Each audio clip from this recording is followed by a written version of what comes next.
जय श्री कृष्णा। राधे राधे। प्रभु की असीम कृपा आप पर सदा बनी रहे। आपके जीवन से हर दुख, दरिद्रता, भय और असंतोष दूर हो जाए और हर श्वास में भगवान का पवित्र नाम रस बनकर बहे। प्रिय भक्तजनों, कल आपने पौष मास के 5वें अध्याय की चमत्कारिक और भक्ति रस से भरी कथा पूरे श्रद्धा भाव से सुनी। इसके लिए आप सभी को हृदय से कोटि कोटि प्रणाम। आज आप अध्याय का शुभारंभ करने से पहले आइए मन वचन कर्म को प्रभु के चरणों में समर्पित करें। चलिए प्रेम से प्रार्थना करें कि हे त्रिलोकीनाथ श्री हरि, हमारे जीवन को भक्ति, विश्वास और वैराग्य से भर दीजिए। हे माँ लक्ष्मी, हमारे घर में धर्म, धन और करुणा का वास हो। हे सूर्य नारायण, हमारे जीवन से अज्ञान का अंधकार मिटा दीजिए। हे गंगा मैये, हमारा चित्त शुद्ध और स्थिर कर दीजिए। सब भक्तजन प्रेम से बोले, जय श्री हरि विष्णु, माता लक्ष्मी की जय, सूर्यदेव की जय। नारद जी बोले, हे ऋषियों, पौष मास केवल पवित्रता का महीना नहीं, यह जीवन परिवर्तन का महापर्व है। जैसे मिट्टी को सोना बनने के लिए अग्नि चाहिए, वैसे ही मन को मंदिर बनाने के लिए भक्ति की ज्वाला चाहिए। तो इस मास में सूर्य को अर्घ देता है, दीप जलाता है, व्रत करता है और हरिनाम जपता है, उसका भाग्य स्वयं बदलने लगता है।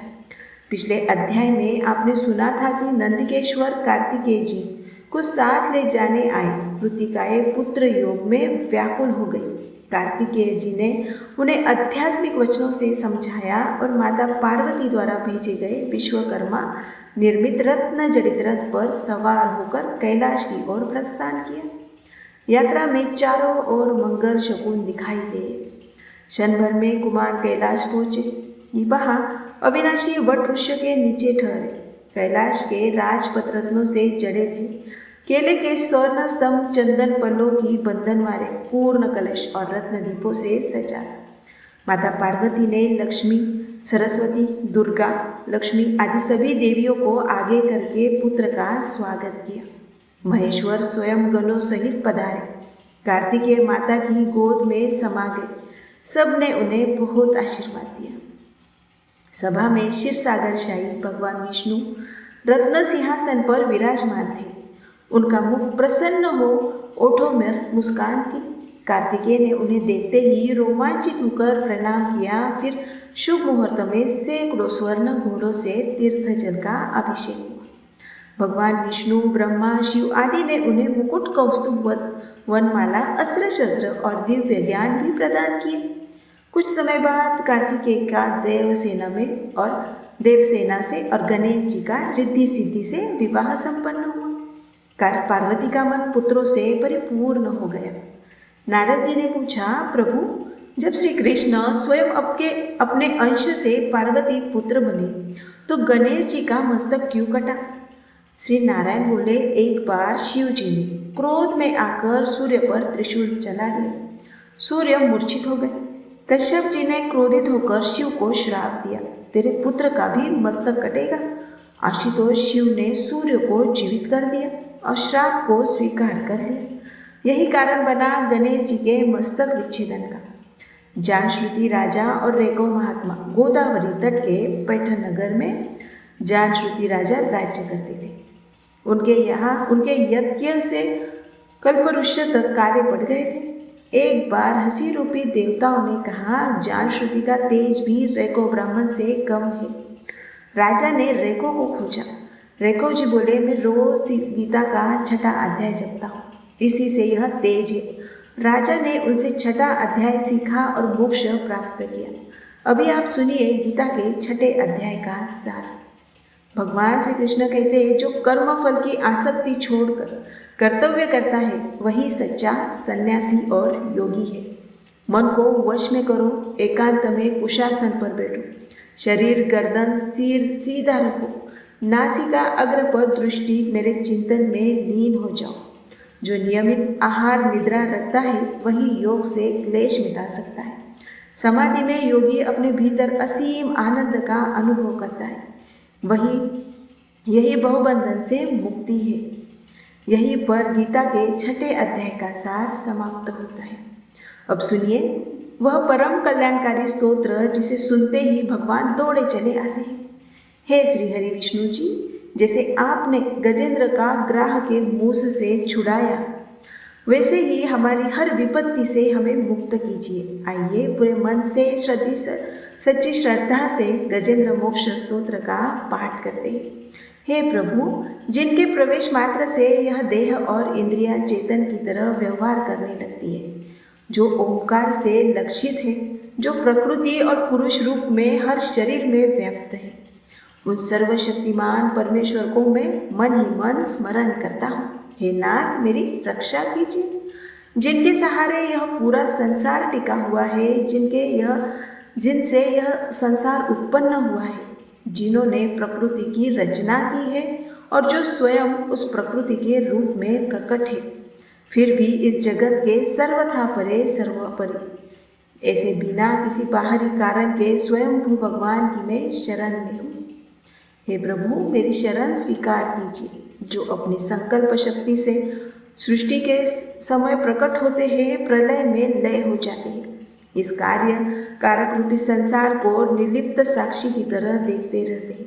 चक्षु, सूर्य, अग्नि, सभी प्रकाशों को परम प्रकाशक है प्रभु, आप मेरी रक्षा करें।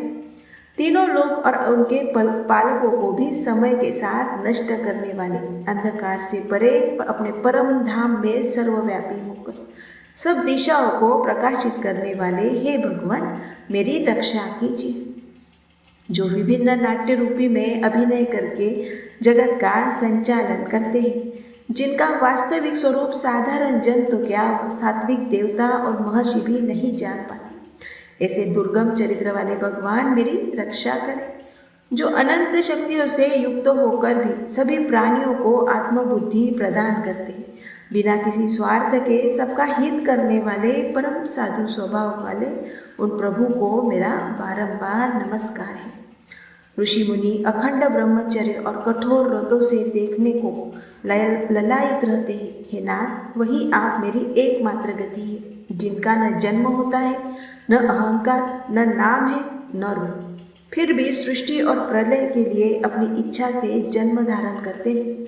उन अनंत शक्ति वाले परब्रह्म परमेश्वर को मैं बारंबार नमस्कार करता हूँ।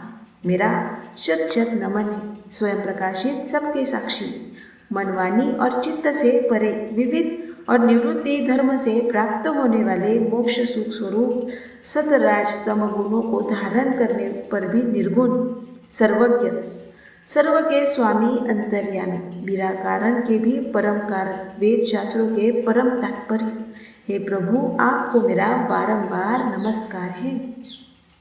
मेरे जैसे शरणागत पशु के अविद्या रूपी फंदे को पूर्ण रूप से काट देने वाले, परम दयालु, कभी आलस्य न करने वाले हे दया सागर, आपको मेरा नमस्कार है।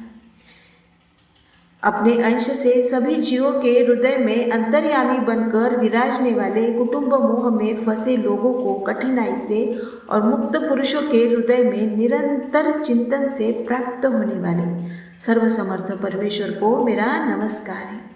जिन्हें धर्म, अर्थ, काम, मोक्ष की कामना से पूछकर लोग मन चाही इच्छा को पूरी कर लेते हैं, जो बिना मांगे ही अविनाशी पार्षद शरीर और भोग देते हैं, ऐसे अत्यंत दयालु प्रभु मुझे इस विपत्ति से हमेशा हमेशा के लिए मुक्त कर दीजिए। जिनके सच्चे भक्त केवल आपके मंगलमय चरित्र का गुणगान करते हुए आपके आनंद सागर में गोते लगाते रहते हैं, उन अविनाशी सर्वव्यापी भक्ति योग से प्राप्त होने वाले, माया से दूर, इंद्रियों से अगम्य परमेश्वर की मैं पूरी श्रद्धा से स्तुति करता हूँ। ब्रह्मा सहित सभी देवता, चारों वेद, चर अचर जीव, सब आपके क्षुद्र अंशों से ही रचे गए हैं। जैसे अग्नि की लपटें और सूर्य की किरणें आपके कारण में लीन हो जाती है, वैसे ही समस्त शरीर, इंद्रियां, बुद्धि आप में ही लीन हो जाती है। जो न देवता है, न असुर, न स्त्री है, न पुरुष, न नपुंसक है, न गुण है, न कर्म है, न कार्य का कारण, इन सब के निषेध के बाद जो शेष रहते हैं, वही आपका सच्चा स्वरूप है। ऐसे प्रभु मेरा उद्धार के लिए स्वयं प्रकट हो जाइए। इस मगरमच्छ के चंगुल से मुक्त होने के बाद भी मैं इस अज्ञान से ढके हाथी के शरीर में जीवित नहीं रहना चाहता।